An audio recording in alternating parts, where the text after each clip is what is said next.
Okay, hi, Shreya this side. Uh, I am trying to resume my YouTube channel and provide quality content moving forwards. So this was my first attempt actually to do so the same. And in today's video, we are discussing about learning, everything that has to do with learning. And it's essentially me summarizing all the points that Andrew Huberman said in his video of optimal learning protocols, which is an hour and a half long basically.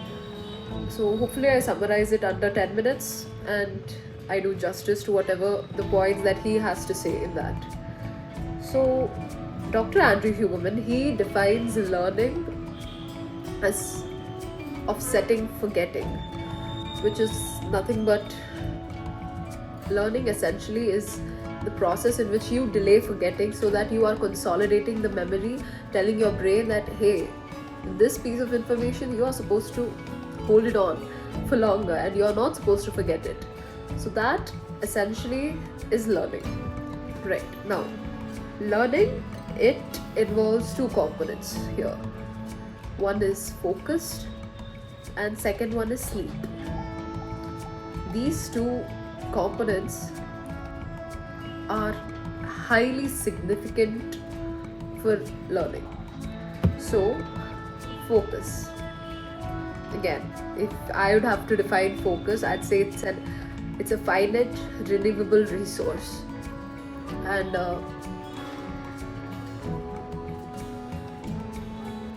focus, it's that simple, man. You sit down, you study, you focus on your topic, you focus on the piece of information that is for you to study. Then coming to sleep. Now, all that information that you read through, how are you consolidating it in your memory? And that essentially happens in your sleep, when neuroplasticity is taking place, when your brain is making more synapses.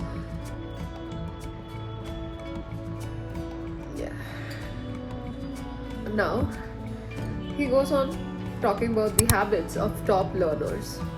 Now, in this category, we essentially have 5 takeaways. One, top learners, they schedule their study sessions. They are isolated in that study sessions and they have absolutely no distractions. So the entirety of the finite amount of time that you fix for studying, you are dedicating your 100% to that time, not doing anything else than focus. Okay. Then coming to the second takeaway is basically consistency. You did it today, you're gonna do it tomorrow and the day after and the month after. Basically stay consistent in your study sessions. Third thing, after you acquaint yourself with a piece of information, you go on teaching the same piece of information. And that's the third quality of a top learner. So now, fourth one, why? Why is basically, why are you doing this? What are you planning to achieve through all these study sessions that you put in? So for that, you need to have a solid answer with yourself. Why all this? A deeply rooted motivation, a deeply rooted purpose behind you doing all of this, right? And then this, I think, is the most important component of a top learner's personality, is essentially testing yourself. Now, here I want to elaborate a little bit on having to test yourself. So, in college, in school, how are we assessed? And mind you, I am emphasizing on the word assessed here. How are we assessed? Tests, right? Exams. Now, I want you to pay a little attention here on how I am going to be defining tests. And they essentially are the most underrated tool for learning. emphasizing on the word learning rather than assessing.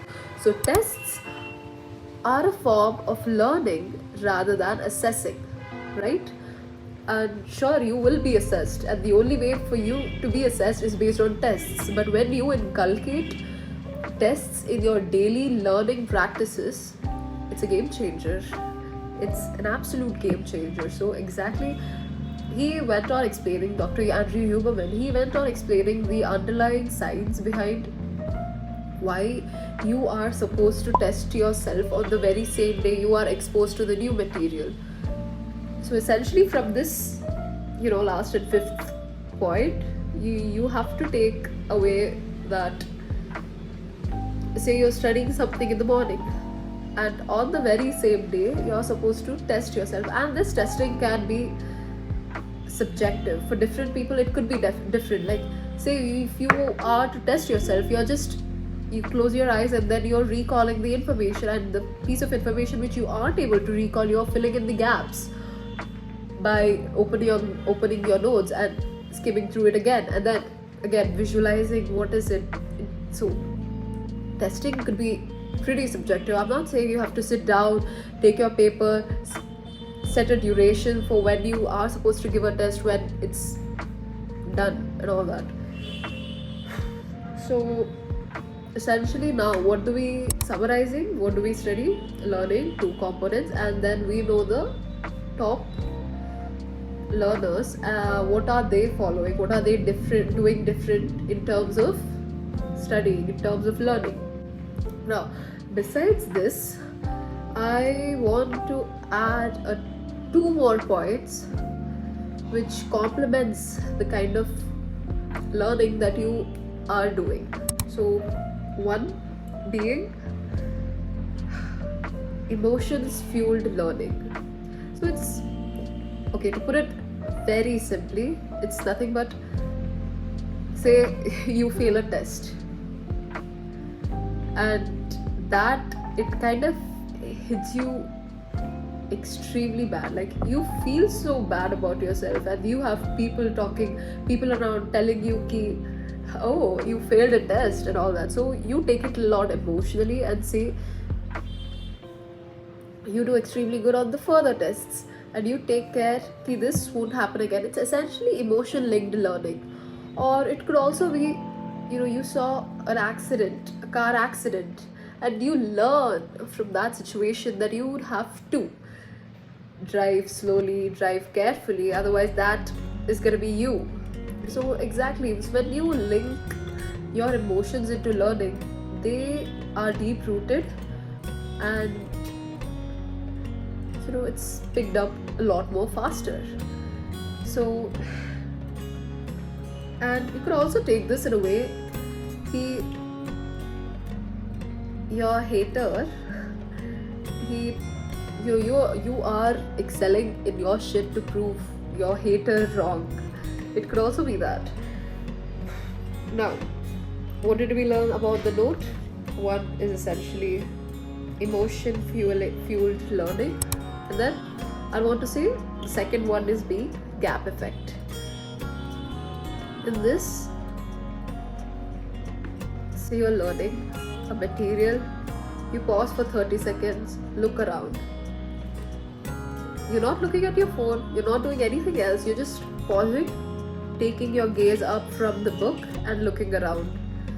And those 30 seconds, what you are doing essentially is basically the hippocampus is trying to review information. Hippocampus is a brain structure again. It's trying to review information of what you just saw, and you're just trying to process. So it could be you're learning and you take a break, nonsense break of like 15 minutes of sorts. No, it could be like, it could span from 10 to 30 seconds. So basically, yeah, it's exactly 10 minutes. And this is everything his video is about. And he went on explaining a lot of experiments that were conducted